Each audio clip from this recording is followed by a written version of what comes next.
On est dans Léonard. Léonard est garé à son endroit de stationnement habituel. Ça se voit pas, mais dehors il floconne encore un petit peu. Ça fait une semaine qu'il neige un peu tous les jours.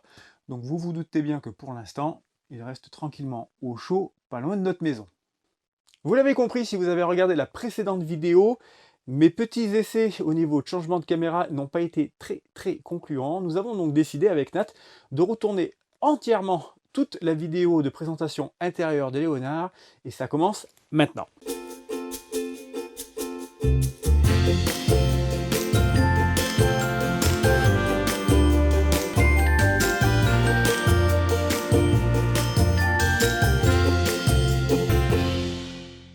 Salut à toi, amateur ou passionné de maisons sur roues, bienvenue dans ce nouvel épisode de la chaîne Viens, on prend la route. Nat et moi, nous sommes heureux de t'accueillir chez nous. Nous entrons tout de suite dans le vif du sujet avec la présentation de la cabine de ce camping-car McLouis Yearling 21, modèle 2020. Nous vous l'avions dit lors de la précédente vidéo de présentation d'extérieur de ce camping-car, nous sommes sur un porteur Citroën, la marque au chevron, sur un moteur 140 chevaux, en boîte 6 manuelle. Perso, je suis vraiment pas fan des boîtes automatiques. Pour le reste, c'est une cabine d'utilitaire assez classique. Ceux qui sont sur Fiat Ducato pourront s'y retrouver relativement facilement. C'est pas très jojo, mais franchement, c'est fonctionnel et c'est tout ce qu'on lui demande. Point de détail important, on a sur ce modèle un autoradio double DIN, ce qui nous permet d'avoir un écran de taille correcte, avec la caméra de recul, qualité correcte aussi, ce qui est important pour éviter d'éclater la carrosserie de Léonard. Inconvénient de cet autoradio qui arrive avec ce modèle, c'est qu'il est sans GPS spécial camping-car, comme c'est souvent le cas, en particulier sur la marque Pioneer, qui fournit bon nombre de camping-cars de la gamme au-dessus. Mais c'est pas bien grave, puisqu'on a arrivé dans cette boîte à gants un câble USB qui nous permet de raccorder téléphone Android et Apple, et donc de profiter des GPS normaux, style Waze, Plan ou Google Maps. Pour le reste, donc, je le disais, c'est du classique. On a toutes les commandes nécessaires avec, alors, c'est quand même pas non plus une cabine d'entrée de gamme. Nous avons régulateur de vitesse, nous avons les commandes au volant, nous avons un volant gainé cuir avec des petits inserts couleur inox que moi je trouve plutôt très sympathique.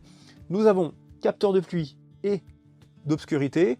Et sur la partie camping-car, nous avons quelque chose qui coûte relativement cher quand l'on doit se le fournir soi-même au détail. C'est les occultants de cabine, pare-brise, vitres de côté avec, bon, vous ne le voyez pas là, mais elles sont légèrement aluminisées. Alors, de là à dire que c'est réellement efficace pour l'isolation du véhicule, je n'en sais rien. Ce qui est sûr, c'est que les premières nuits que nous avons passées au frais, nous avions énormément de condensation que j'ai essuyé avec soin pour que ça évite de couler à l'intérieur du coffret de la cabine. Mais sinon, c'est plutôt pas mal. C'est fragile, donc à manipuler avec soin, mais c'est bien utile. J'ai pris un peu de recul pour continuer à vous présenter la cabine de ce McLouis et en premier lieu, les sièges. Simili-cuir, blanc cassé, couture apparente, le logo Yearling, franchement, c'est du plus bel effet, on adore le look. De là à vous dire qu'on va les laisser comme ça toute la saison, c'est pas sûr, à mon avis, ça se tâche facilement. J'ai une chef décoratrice qui est au top, donc je pense qu'on va trouver des tissus pour les protéger et les couvrir. Au niveau de la casquette de ce profilé, bande de tissu décorative, derrière un peu de rangement, derrière un coffre avec d'autres rangements, et puis de chaque côté, encore des coffres avec encore des rangements. Gros avantage sur les camping-cars profilés, le Skydome, et gros avantage de ce produit McLouis par rapport à d'autres produits de d'autres marques, celui-ci s'ouvre. Ça, je pense que l'été, on va adorer. Occultant, moustiquaire, tout est complet. On a là une cabine, à notre sens, qui nous va très bien. Nous voilà dans le salon salle à manger, grand salon salle à manger, puisque si l'on tient compte des deux banquettes face-face et des sièges qui se retournent derrière moi, on se retrouve facilement avec 6 à 7 places autour d'une table qui est en configuration maximale 2 fois plus grande. Cette table, elle a une petite histoire. Lors de notre première vadrouille avec Nat, nous avons cherché en vain comment l'utiliser sur toute sa taille. Jusqu'à ce que nous ayons un éclair d'intelligence et que nous ayons fait appel à la communauté MacLouis sur Facebook qui nous a apporté la réponse en 5 minutes. Merci à eux. Je vous fais tout de suite une petite démo. On s'est dit que ça pourrait être intéressant si vous êtes encore quelques-uns à galérer avec cette table. Et en fait, c'est tout simple. Le truc, il est là. C'est ça que nous n'avions pas trouvé. Retournez la table pour avoir une base d'appui sur laquelle on vient déplier la seconde partie de cette table que l'on peut régler d'avant en arrière, de droite à gauche. Une fois que vous avez la position qui vous va, vous attachez les 3 fixations dessous et vous vous retrouvez avec un espace parfait pour prendre l'apéro. Nous voilà retournés en configuration salon. J'ai encore 2-3 choses à vous dire sur cet espace, en particulier que vous aurez de temps en temps à manœuvrer les coussins qui sont là, d'abord pour mettre en place le lit, mais ça on va le voir par la suite, mais ensuite pour accéder au coffre qui se trouve en dessous. Vous avez de ce côté le chauffage du camping-car et le boiler pour l'eau chaude. Vous avez de ce côté le coffre pour la batterie, petit coffre, ne pensez pas y mettre une deuxième batterie, ça ne rentrera pas. Et vous avez juste là-bas le coffre pour la partie eau propre. Pour le reste, de chaque côté, 2 ouvertures. Très franchement, une fois que vous avez levé les rideaux, s'il fait soleil, on se croirait dans un solarium. Et si le soleil est couché et ne vous apporte plus la clarté nécessaire pour votre petite soirée, juste au-dessus de moi là, 2 rangées de 3 LED pour avoir soit un petit éclairage tamisé très cosy, soit un véritable éclairage pour passer votre repas dans les meilleures conditions. Et ça, au-dessus là, si vous vous demandez ce que c'est le lit, et je crois qu'il est temps de passer à la présentation de la chambre. Le soleil vient de se coucher, les étoiles sont au-dessus du camping-car, il est temps de préparer la chambre. Alors dans ce type d'implantation, on parle de lit non permanent, et donc de lit pavillon. Il est juste au-dessus de moi, je vous le rappelle. Certains vous diront que c'est un inconvénient parce que tous les soirs, il faut le mettre en place, et tous les matins, il faut l'enlever. Et d'autres comme nous, vous diront que traîner son lit à l'arrière du camping-car, c'est une perte de place. L'essentiel, c'est que chacun s'y retrouve et qu'avant d'acheter le modèle qui vous conviendra, vous y réfléchissiez longtemps. Je vous montre ça tout de suite, les étapes sont simples. Rabattre les coussins, baisser la table qui en passant est électrique sur ce modèle, baisser le lit qui est électrique également, et ensuite au lit. Petit point de détail sur les coussins, c'est un choix de MacLouis que je n'arrive pas à comprendre. Les coussins d'assises sont fixés à la cloison par des velcro sur du tissu. Alors ça a l'air solide, mais à l'utilisation, très franchement, je suis vraiment pas sûr que ça tienne. Bon, pourquoi ce choix? Je n'en sais rien. Toujours est-il que je vais mettre en place le lit, et vous me suivez, on fait ça en accéléré.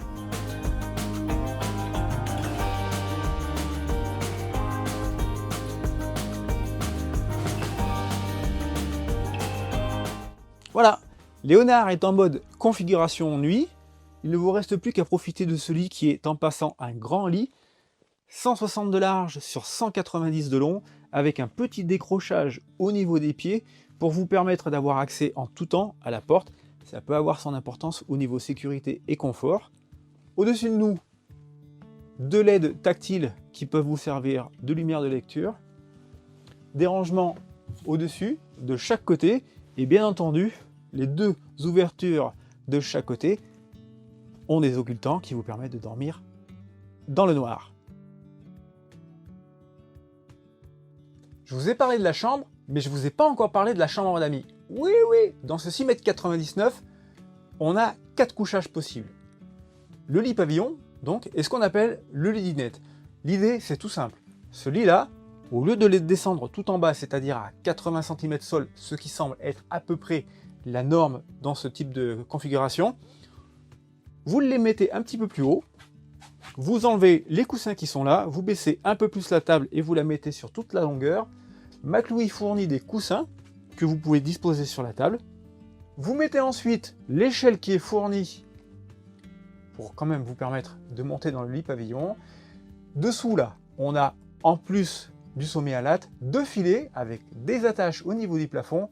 Si jamais c'est les enfants qui dorment là-haut, s'ils sont à 1,20 m du sol, ça évitera les chutes au milieu de la nuit. Et vous vous retrouvez donc avec un lit dinette un lit pavillon, 4 couchages, ça peut être pratique.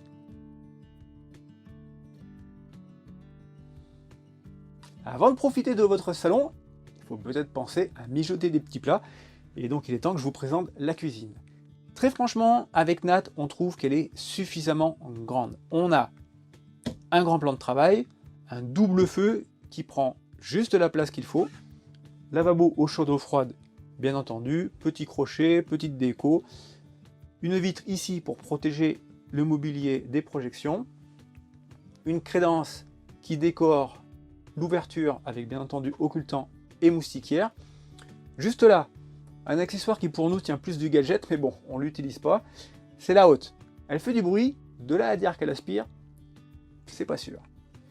Dessous, 2 ports USB, une prise de 120, les commandes de LED et les commandes de hotte. Au niveau des rangements, 2 grands placards ici, avec le passage pour la hotte.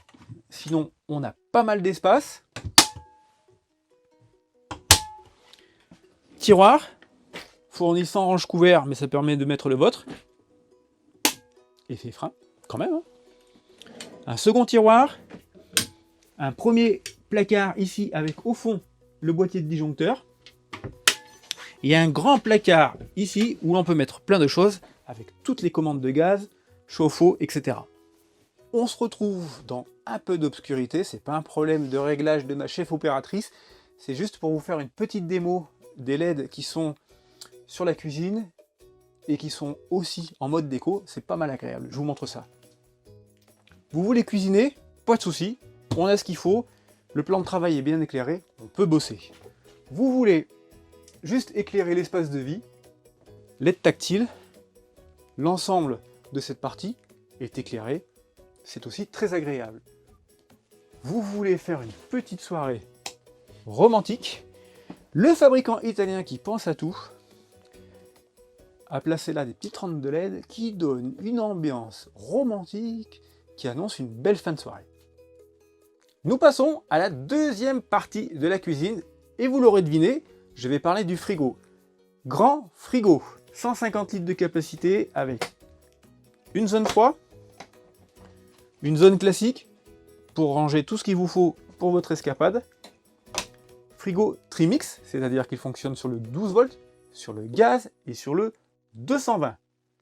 Juste au-dessus, ce modèle arrive avec la préinstallation télé, c'est-à-dire le bras articulé, la prise pour l'alimentation et la prise pour l'antenne.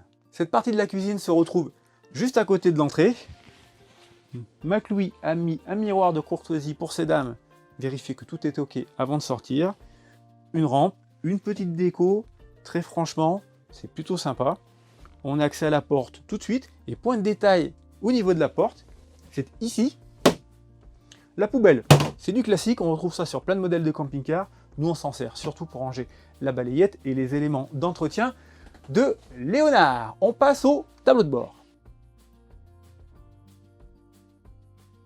On passe à une partie importante de tous les véhicules aménagés, que ce soit camping-car, fourgon ou van, le tableau de commande. Alors, l'apparence va changer, les fonctions vont changer. Ici, on est plutôt sur un modèle entrée milieu de gamme, donc on a le strict minimum nécessaire et c'est bien suffisant. Je commence par ça. Allumage du tableau de bord. On peut tester la batterie du porteur, tester la batterie de la cellule, les niveaux d'eau propre et d'eau grise, température intérieure et extérieure, l'activation de tous les interrupteurs de LED de l'habitacle, l'activation de la LED extérieure et ici la pompe à eau pour la cuisine et la salle de bain. Petit inconvénient avec ce tableau de bord, c'est la mesure des eaux propres et des eaux grises. On s'est aperçu avec Nat que c'était plus qu'approximatif puisqu'on est sommes rentrés de notre dernière escapade avec un réservoir d'eau propre indiquant 0 et quand j'ai ouvert, il restait une bonne vingtaine de litres. Donc ce que je vais faire maintenant, c'est que quand j'aurai besoin de savoir le niveau, je soulève la banquette, j'ouvre le réservoir d'eau propre et je regarde par moi-même. Les autres commandes, tout bêtement, LED d'habitacle, LED de cuisine, et ici la commande Truma pour le chauffage et le chauffe-eau. Alors, sur des modèles plus onéreux, c'est des commandes digitales, ici c'est du manuel, ça va très bien, ça fait l'affaire. On a différentes fonctions. Activation de l'eau seule chaude 60 degrés, eau chaude seule 40 degrés, tout est éteint. Activation du chauffage seul, et tout en bas, activation du chauffage et de l'eau chaude. Et juste à côté, là, le petit bouton, c'est la sonde de température. On passe maintenant à la dernière partie, la salle de bain. On passe à la salle de bain. J'ai pris les commandes de la caméra parce qu'on ne va pas pouvoir rentrer à deux dedans avec Nat. C'est un petit peu trop exigu et intime. Je me suis mis juste au-dessus d'un puits de lumière. J'ai oublié de vous en parler, mais au-dessus de la cuisine, on a un lanterneau et c'est très agréable. Séparation entre la salle de bain et l'espace de vie principal, une porte en dur.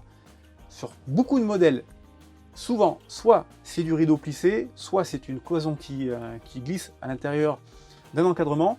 Très franchement, moi au niveau look, j'adore ça. Inconvénient, il faut faire attention à ça quand on ouvre et que l'on ouvre le frigo. Je pense que l'on a vite fait de faire un impact sur sa porte de frigo. Allez, je vous amène dans la partie salle de bain. Quand on rentre dans la salle de bain, ce qui fait tout de suite drôle, oh, une caméra et un fil, c'est la luminosité. Au-dessus, on a un lanterneau. Là, on a un ouvrant un petit peu opaque pour quand même un petit peu plus d'intimité. Et c'est très agréable aussi. Je commence par le haut. Un rangement avec, juste au-dessus du miroir de courtoisie, des LED. Porte-savon, porte-brosse à dents, un évier bien placé dans le coin. Toujours des rangements. Et du classique dans les camping-cars, les toilettes chimiques orientables pour avoir un moment de paix en tout confort.